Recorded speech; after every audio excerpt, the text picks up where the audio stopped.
নমস্কার, আমি পায়েল হাতাখুন্তির খুনসুটির আরেকটি ব্লগে আপনাদেরকে স্বাগত জানাই।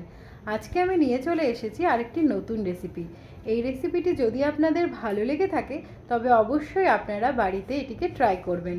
আর আমার এই ভিডিওটি যদি ভালো লেগে থাকে তবে অবশ্যই একটা লাইক, কমেন্ট, শেয়ার করে দেবেন। আর আমার চ্যানেলের নতুন নতুন আপডেট পাওয়ার জন্য আমার চ্যানেলটিকে সাবস্ক্রাইব করে রাখুন।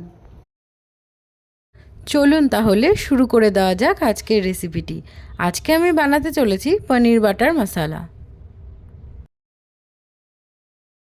পনির বাটার মশলা বানানোর জন্য সবার প্রথমে আমি পনিরগুলোকে স্লাইস করে নিয়েছিলাম আর পনিরগুলোকে কিউবের আকারে কেটে নিয়েছিলাম।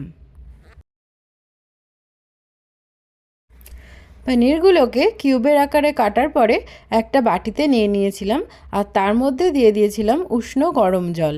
আর এই পনিরের মধ্যে দিয়ে দিয়েছিলাম 4 চামচের 4 ভাগের 1 ভাগ লবণ।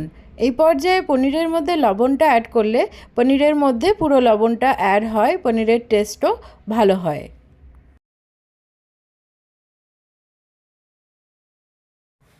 তারপরে আমি 2টো পেঁয়াজ চপ করে নিয়েছিলাম।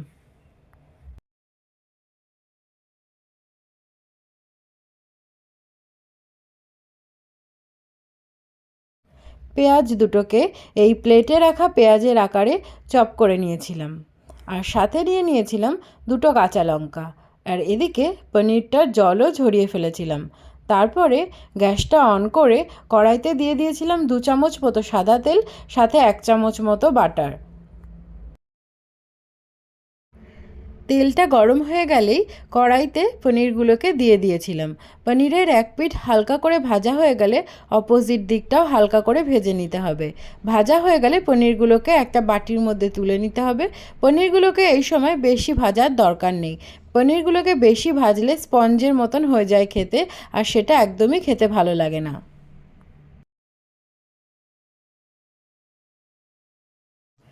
তারপরে ওই তেলের মধ্যে দিয়ে দিলাম কুচিয়ে রাখা পেঁয়াজগুলোকে, আর সাথে যে লঙ্কা দুটোকে রেখেছিলাম সে দুটোকেও দিয়ে দিলাম।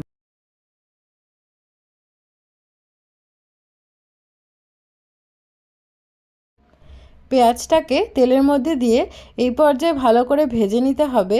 আর পেঁয়াজের মধ্যে যদি অল্প একটু লবণ অ্যাড করে দেওয়া যায় তাহলে পেঁয়াজটা খুব সুন্দর ভাজা হয়।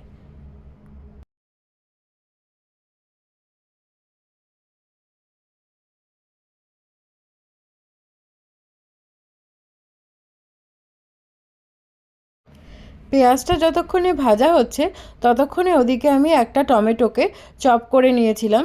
এই পেঁয়াজটা ভাজা হয়ে গেলে এই পেঁয়াজটার মধ্যে ওই চপ করে রাখা টমেটোটাকে অ্যাড করে দিতে হবে। টমেটোটা পেঁয়াজের মধ্যে অ্যাড করার পরে এই টমেটো, পেঁয়াজ এবং কাঁচা লঙ্কার মিশ্রণটিকে ভালো করে তেলের মধ্যে নাড়াচাড়া করে নিতে হবে। এবং এটা যখন সম্পূর্ণভাবে ভাজা হয়ে যাবে তখন এটিকে ঠান্ডা করে নিতে হবে এবং ঠান্ডা করার পরে এটিকে একটি মিক্সার ব্লেন্ডারের মধ্যে পেস্ট করে নিতে হবে। এটিকে পেস্ট করার সময় এটির মধ্যে অ্যাড করে দিতে হবে 1.5 চামচ মতো চারমগজ।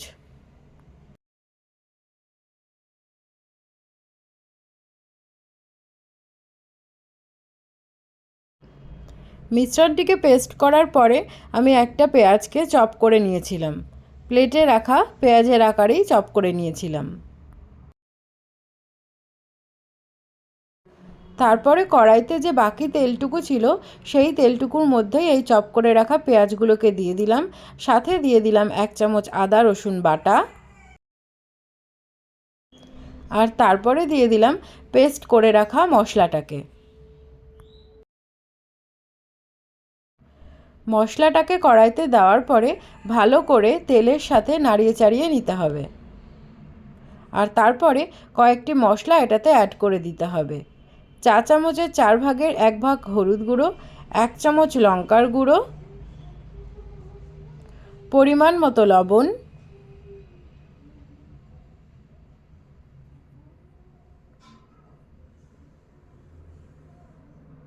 আর সাথে দিয়ে দিতে হবে 1 চামচ ধনের গুঁড়ো এবং 4 চামচের 4 ভাগের 1 ভাগ চিনিও অ্যাড করে দিতে হবে। আপনারা চাইলে চিনির পরিবর্তে মধুও ব্যবহার করতে পারেন।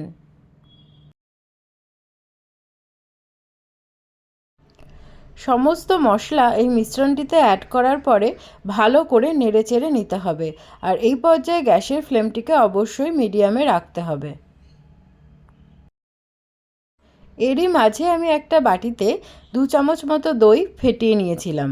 তারপরে মশলাটা থেকে যখন তেল ছাড়তে শুরু করে দেয় তখন আমি তার মধ্যেই ফেটিয়ে রাখা দইটাকে অ্যাড করে দিলাম। এবং দইটা এই মিশ্রণের মধ্যে দেওয়ার পরে দইটার সাথে মিশ্রণটিকে ভালো করে নাড়িয়ে চাড়িয়ে মিশিয়ে নিতে হবে এবং এই পর্যায়েও গ্যাসটিকে মিডিয়াম ফ্লেমেই রাখতে হবে। দইটা অ্যাড করলে পনির বাটার মশলার স্বাদটা আরও বেশি ভালো হয়ে যায়। এ পর্যায়ে গ্যাসটিকে একদমই জোরে দেওয়া যাবে না, গ্যাসটিকে অবশ্যই মিডিয়াম ফ্লেমে রাখতে হবে, নইলে এই মিশ্রণটি পুড়ে যাওয়ার সম্ভাবনা থাকতে পারে।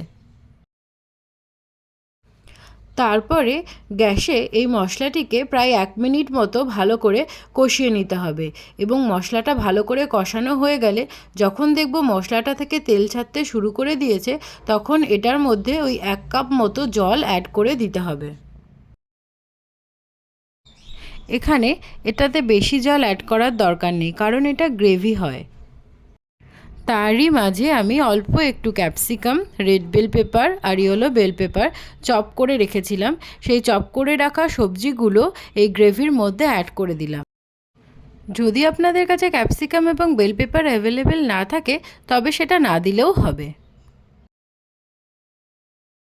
এবং ফাইনালি তার মধ্যে আমি কিউব করে ভেজে রাখা পনিরের টুকরোগুলোকে অ্যাড করে দিলাম। পনিরগুলোকে এই গ্রেভির মধ্যে অ্যাড করার পরে ভালো করে গ্রেভির সাথে নাড়িয়ে চাড়িয়ে নিলাম।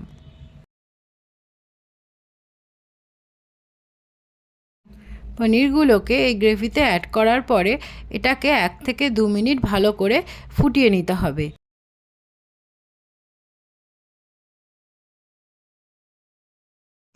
এই গ্রেভিটা ফুটে উঠলেই তার মধ্যে দিয়ে দেব 1.5 চামচ মতন কসুরি মেথি। কসুরি মেথিটাকে দুটো হাতের মধ্যে নিয়ে ভালো করে ক্রাশ করে এই গ্রেভির মধ্যে দিয়ে দিতে হবে আর সাথে দিয়ে দিতে হবে 1 চামচ মতো গরম মশলা। গরম মশলা ও কসুরি মেথিটা অ্যাড করার পরে এটাকে 1 মিনিট মতো ভালো করে নেড়েচেড়ে নিতে হবে।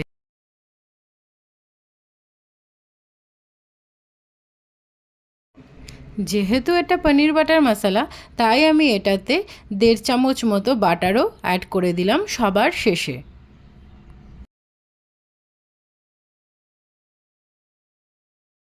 বাটারটা অ্যাড করার পরে একটু নেড়েচেড়ে নিলেই ফাইনালি রেডি আমার পনির বাটার মশলা।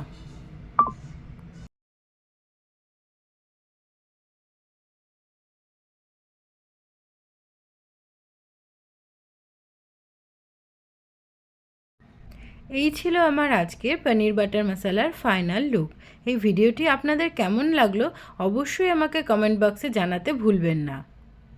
আর এই ভিডিওটি যদি আপনাদের ভালো লেগে থাকে তবে অবশ্যই আপনারা এটি বাড়িতে ট্রাই করবেন এবং আমাকে কমেন্ট করে জানাবেন আপনাদের কেমন লেগেছে খেতে।